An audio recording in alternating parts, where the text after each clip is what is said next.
In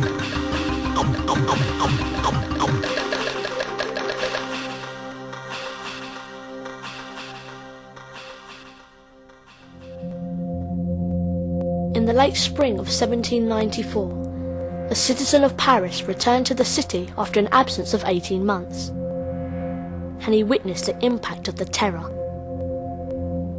Instead of the merry bustling of the excited crowds, there now reigns in every street the silence of the grave. All the shops are closed, everybody is barricading himself in his house. It's as if there's a black funeral cloth draped over everything that breathes. In these terrifying weeks, it seemed dangerous even to walk the streets. By now, the tribunals were trying prisoners in batches, 50 at a time. The guillotine devoured 200 victims a week. This print offers a grim vision of the future of revolutionary France. In a forest of guillotines, the executioner kills the last remaining Frenchman. Was that, people wondered, how the revolution would end?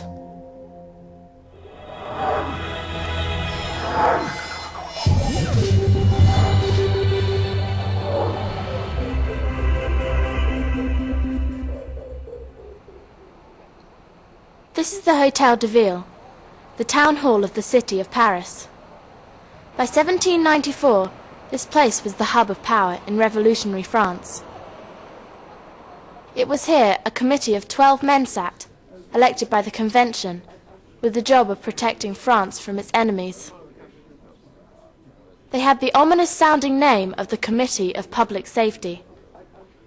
Their main task was to win the war against the Prussians, which they did with amazing energy and skill.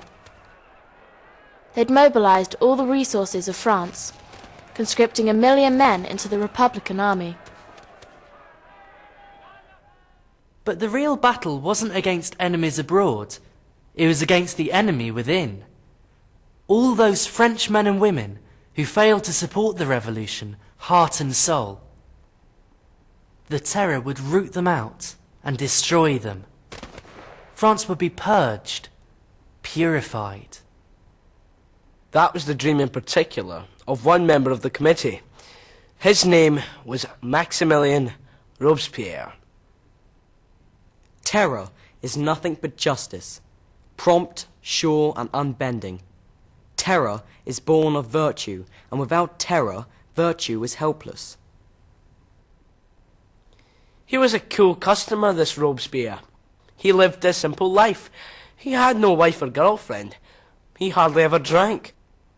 He wasn't interested in money. He was incorruptible.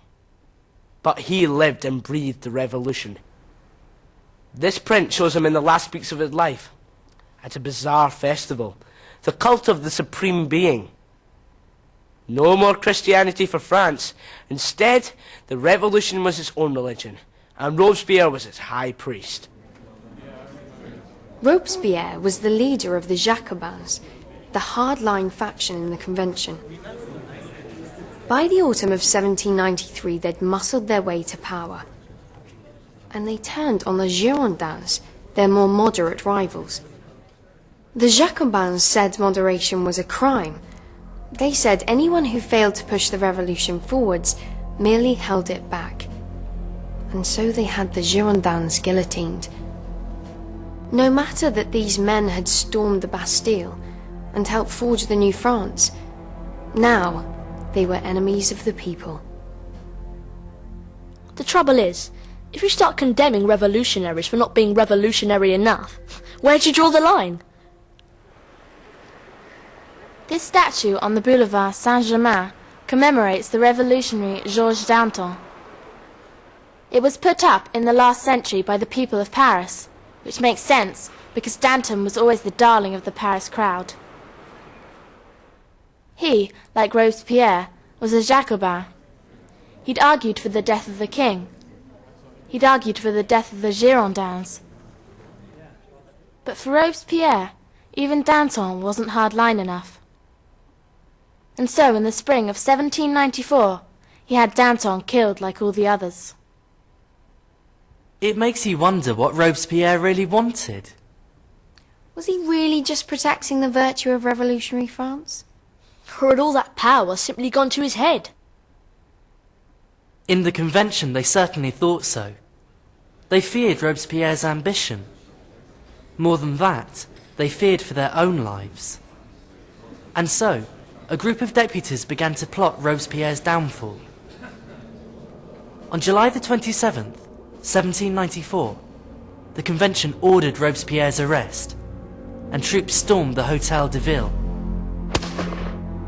Robespierre shot himself in the head, but he botched it. Arrested, bandaged, he met the same fate to which he condemned so many others.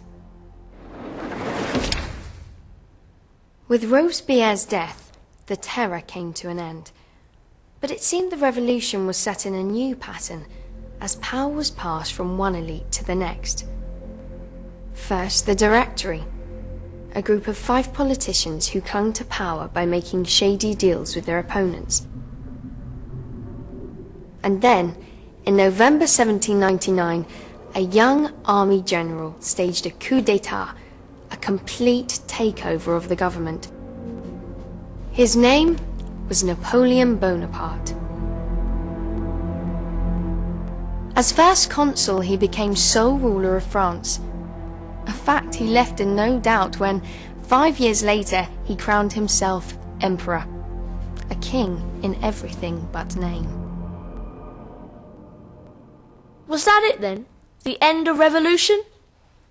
And if so, what had it proved? Just that one tyranny will always follow another? If so, why remember it? Why celebrate it year after year on Bastille Day? Why? Because the French Revolution's a milestone in the history of human ideas. What follows comes from a revolutionary newspaper from 1794. It lists the achievements of that extraordinary time. Achievements that live on in the constitutions of so many nations across the modern world. My country is free because we have sworn liberty, equality, fraternity. Me country is free. No more privilege, no more monarchy, no more superstition. My country is free because our constitution serves as a model for all people who would be slaves no longer. My country is free because ordinary people have rights. The revolution is over. The French people are no longer on their knees.